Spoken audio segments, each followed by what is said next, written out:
पिछले भाग में आप सबने देखा कि सलाखा उस रात के बाद काफी बदली सी लगती है। वहीं गिरीश, गिरिक्षा और विशाखा की भी अभी तक कोई खबर नहीं थी।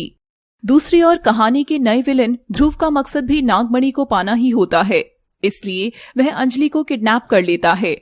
इन सब के बीच कटकानंद कहाँ चुप बैठने वाला था, और फिर कटकानंद बुलाता है एक खतरनाक विष कन्या को। अब देखिए आगे। उस काली परछाई के साथ ध्रुव अंजलि को पूंछ में लपेटकर उस दरवाजे के अंदर चला जाता है, और अंजलि देखती है कि वह नागलोक के अंदर खड़ी है। ये तो नागलोक है। इसका मतलब तुम दोनों नागलोक से ही आए हो? आओ अंजलि, तुम्हें हमारे सच से मिलाते हैं, मगर उससे पहले तुम्हें तुम्हारे असली रूप में आना होगा। और अंजलि आधी नागिन में बदल जाती है।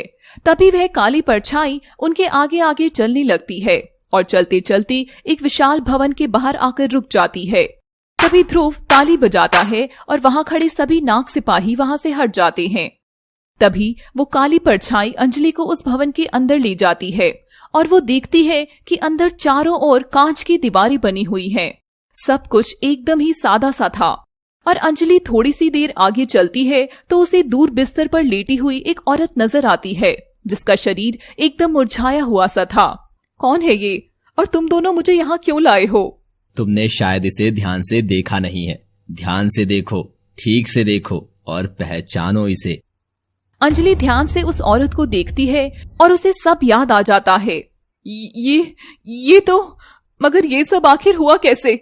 विष कन्या मिहिर के मेहंदी लगाने के लिए उसका हाथ जैसे ही अपने हाथ में लेती है, अपने नाखूनों में ढेर सारा विष भर लेती है। अचानक तभी नाचते हुए मृणालिनी का धक्का विशैली को लग जाता है, और उसका नाखून पास खड़े एक गमले से टकराकर टूट जाता है। जैसे ही विशैली का स्पर्श गमले से होता है, उसमें लगे सभी फूल मुरझा जाते हैं।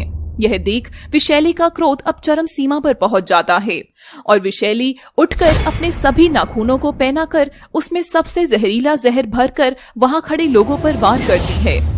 जैसे ही विशैली का हमला होता है, मिहिर, मृणालिनी, सुलेखा और सलाखा, नागराज, नागरानी सभी अपने अपने नाग नागिन के अवतार में आ जाते हैं और विशैली को चारों ओर से घेर लेते हैं। तू पिद्दी सी विष कन्या हमारा बाल भी बांका नहीं कर सकती है। और मृणालिनी और सलाखा विशैली के दोनों हाथ पकड़ लेते हैं, और सुलेखा हंसते हुए उसके पास आकर एक एक कर विष कन्या के सभी नाखूनों को तोड़ देती है।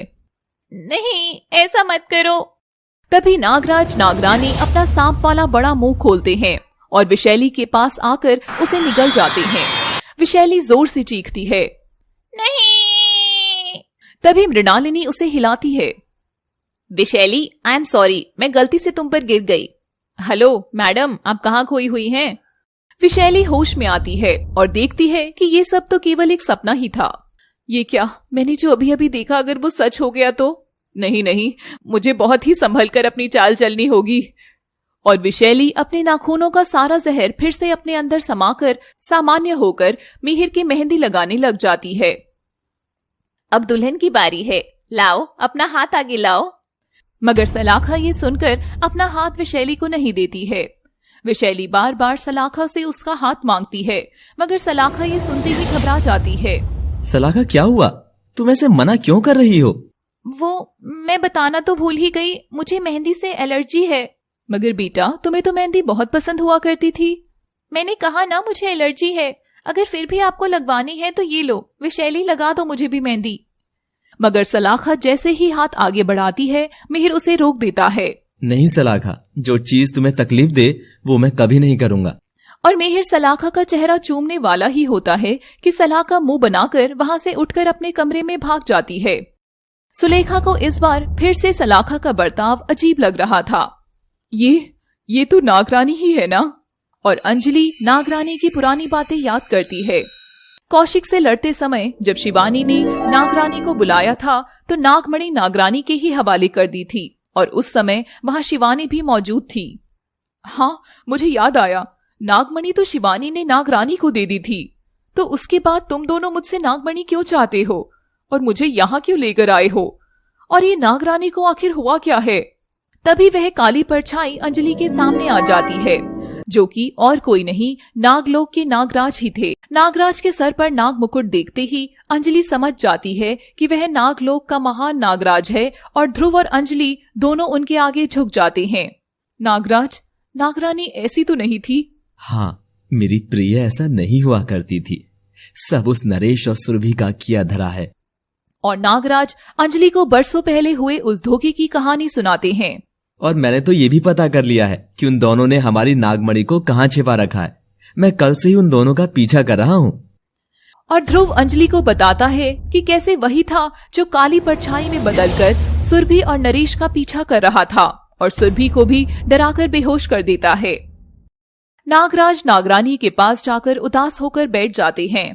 ध्रुव अंजलि को कहानी सुना रहा था और फिर उस सुरभि का चेहरा देखने लायक था।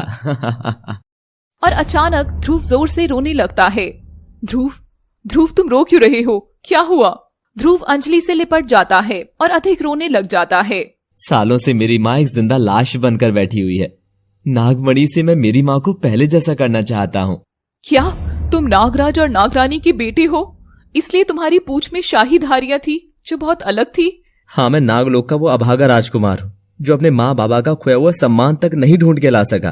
तभी ध्रुव अंजलि का हाथ पकड़कर उसके सामने घुटने टेक देता है। अंजलि, क्या तुम मेरी मदद करोगी? मैं जानता हूँ केवल तुम ही हमारी मदद कर सकती हो। पर मैं कैसे? अंजलि, मैं पृथ्वीलोक पर तुम्हारा दोस्त बनकर आना चाहता हूँ और इससे मैं सुरभि और नरेश के एकदम पास रह सकूंगा। हाँ ठीक है ध्रुव, पर इस बारे में किसी को पता ना लगे।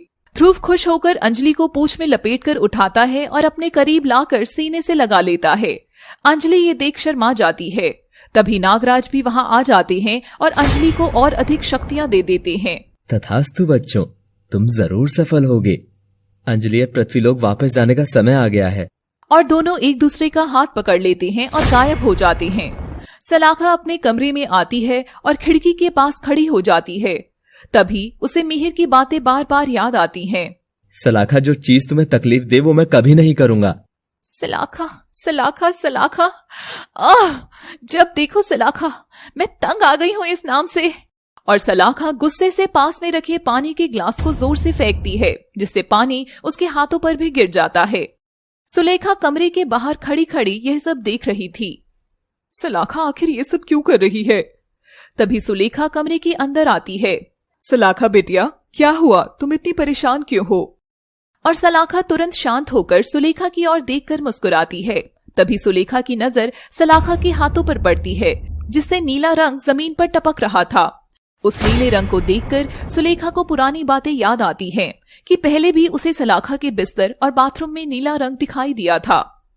ये क्या? तुम सलाखा नहीं हो, तुम विशाखा हो ना? तभी सलाखा बनी विशाखा सुलेखा की ओर देखकर शैतानी हंसी हंसती है। तो तू पहचान ही गई मुझे बुढ़िया। मैं अभी भैया को जाकर सब बताती हूँ। और सुलेखा जैसे ही मुड़ती है, विशाखा पास पड़े गमले से उसके सर पर जोरदार वार करती है, जिससे सुलेखा वहीं बेहोश हो जाती है। विशाखा जोर जोर से हंसने लगती है। तू मुझसे नहीं जीत सकी मेरी बहन। जब रात में सलाखा विशाखा के ऊपर पेड़ गिरा रही थी, तभी गिरीश हिम्मत करके उठता है और अपनी पूंछ से विशाखा को उठाकर वहां से हटा देता है।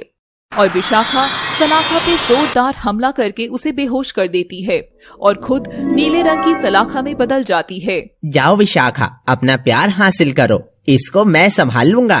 और विशाखा सलाखा का रूप लेकर घर लौट आती है। यहाँ सब कंट्रोल में है, क्या वहाँ पर सब ठीक है? गिरीश एक डरावनी गुफा के बाहर खड़ा था। विशाखा का संदेश पाकर जवाब देता है। हाँ, यहाँ सब ठीक है विशाखा, तुम आराम से मिहिर से शादी कर सकती हो।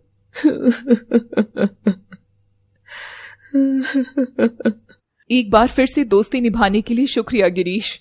असली सलाखा गुफा के अंदर कैद होकर बेहोश पड़ी हुई थी। इस बार कहानी जहां से शुरू हुई थी घूमकर वहां आ गई है। जल्दी ही दो नागिन बहनों की कहानी का अंजाम लिखा जाने वाला है, इसलिए लगातार जुड़े रहिए हमारे इस रोमांचक कहानी नागिन का प्रेम सीजन 2 केवल और केवल पापा टीवी हिंदी पर। Thanks for watching.